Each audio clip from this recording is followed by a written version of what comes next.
আপনি কি জানেন, পৃথিবীতে আজ পর্যন্ত যত প্রাণী জন্মেছে তাদের মধ্যে এমন এক প্রজাতি আছে যার সামনে ডাইনোসরও ছোট মনে হবে। আজ বলবো পৃথিবীর সবচেয়ে বড় প্রজাতি সম্পর্কে, নীল তিমি। একটি পূর্ণবয়স্ক নীল তিমির দৈর্ঘ্য হতে পারে প্রায় 30 মিটার, মানে প্রায় 10 তলা বিল্ডিংয়ের সমান। আর ওজন প্রায় 180 টন, মানে একসাথে 25টা হাতির ওজন।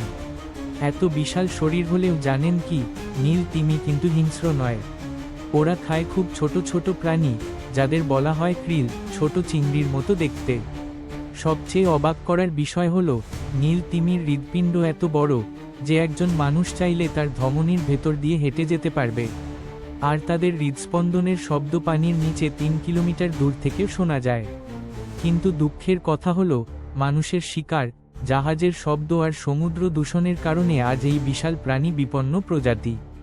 আপনি যদি প্রকৃতি আর প্রাণীর এমন অবিশ্বাস্য সত্য জানতে চান, তাহলে এখনই চ্যানেলটা সাবস্ক্রাইব করুন, কারণ সামনে আসছে আরও এমন তথ্য যা আপনি স্কুলে কখনো পড়েননি।